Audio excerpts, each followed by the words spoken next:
Amazon වනාන්තරයක් කිව්ව ගමන් අපි හැමෝගෙම හිතේ මැවෙන්නේ අර ඝන කැලෑව සතා සීපාවා. ඒත් මිනිස් වාසයට එච්චර සුදුසු නැති පාලුකරයක් වගේ නේද? ඔව් සාමාන්‍ය හිතන්නේ එම තමයි.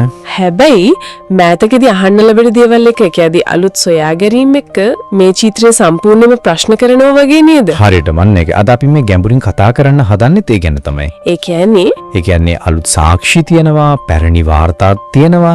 මේවා එකතු කරලා බලනකොට ඇමසන් වනාන්තරයේ ඇතුලේ සමහර විට අපි හිතුවට වඩා ගොඩක් දියුණු සංකීර්ණ ශිෂ්ටාචාරයක් තිබුණාද කියන එක ගැන හොයලා බලන එක. හරි. ඒකට අපි පාවිච්චි කරන මූලාශ්‍ර මොනවද? ආත්ම විද්‍යාත්මක සොයාගැනීමුයි මේ දෙකම එකතු කරලා තමයි මේ කතාව ගොඩනගන්නේ. ඉස්සර ඉඳන්ම තිබ්බ අදහස තමයි ඉතින් ඇමසන් පස වගාවට හොඳ නෑ, ලෙඩ රෝග වැඩි, කැලේ ඝනකමයි.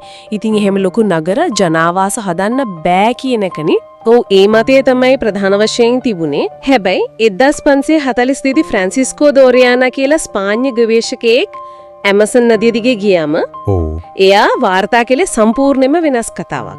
එයා දැවන්ත නගර ගැන කිව්වා, සංවිධානය වෙච්ච වගාබිම්, ලොකු ජනගහනයක්. ඇත්තටම එච්චර දියුණු විදිහට. යා කියව විදිහට නම් යුරෝපයේ නගරයක සම කරන්න පුළුවන් තරමේ දේවල් දැක්ක කියලාත් කියුණා. ඒත් ඉතින් ඒ කාලේ යුරෝපීය මේක ගණන් ගත්තේ නෑ වගේ නේද? හරියට හරි. එයාලා හිතුවා එක්ක මේක අතිශයෝක්තියක් නැත්නම් අර එයාගේ ගවේෂණයේ සාර්ථකයි කියලා පෙන්වන්න හදපු කතාවක් විතරයි කියලා. ඒකට හේතුවක් තිබුණාද? ඔව්. මොකද ඊට පස්සේ අවුරුදු 100කට විතර පස්සේ 1600 ගානවල මැද හරියේදී පෙඩ්‍රෝ තෙසියරා කියලා තවත් ගවේෂකයෙක් ওই පාරේම ගියා. එයා මොකද දැක්කේ? තෙසියරට නම් ඔරයානා කියපු කිසිම නගරයක ශිෂ්ටාචාරයක සලකුණක්වත් හම්බුනේ නෑ. නෑ. එයා දැක්කේ ඝන කැලෑව විතරයි. ඉතින් ගොඩක් අය හිතුවා ආන්න ඔරයානා බුරු කියලා තින්නේ කියලා.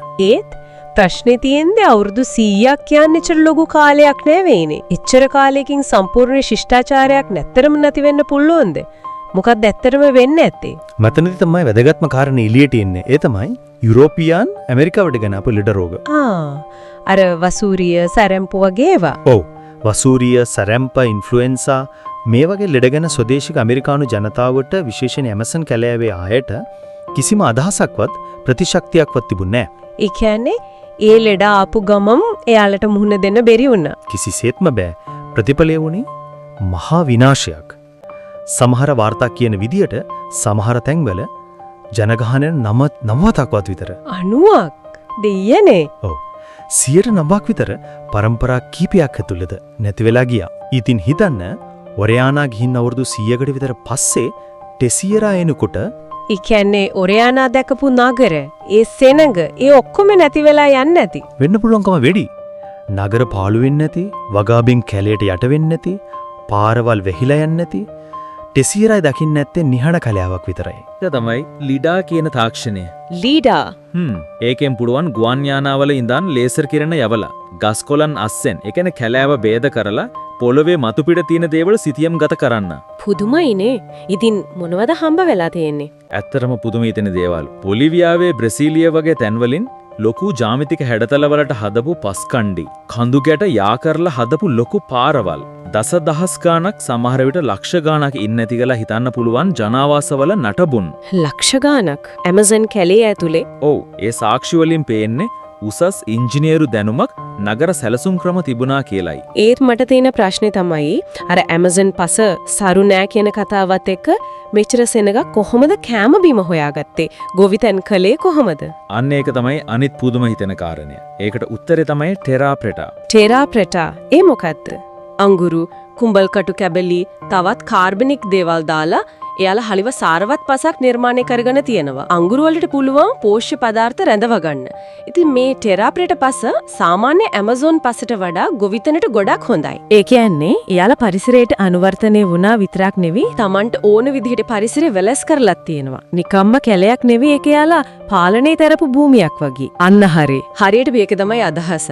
එයාලා තිරසාර ක්‍රමයක් හොයාගෙන තියෙන විශාල ජනගහනයක් නඩත්තු කරන්න. එතකොට ඇයි මේ නගරවල නටබුන් අර පිරමීඩ වගේ, ගල් ගොඩනැගිලි වගේ පැහැදිලිව දකින්න නැත්තේ? ප්‍රධාන හේතුවක් තමයි එයාලා ගොඩනැගිලි ද්‍රව්‍ය විදිහට පාවිච්චි කරලා තියෙන්නේ වැඩිපුරම ලී, මැටි, පිදුරු වගේ දේවල්.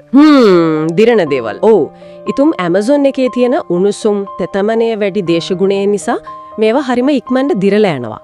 කාලයත් එක්ක නැතිවලා යනවා. තව හේතු තියෙනවද? අනිවාර්යෙන්ම. නිතර එන ගංවතුර. ගංගා පාරවල් වෙන සීම.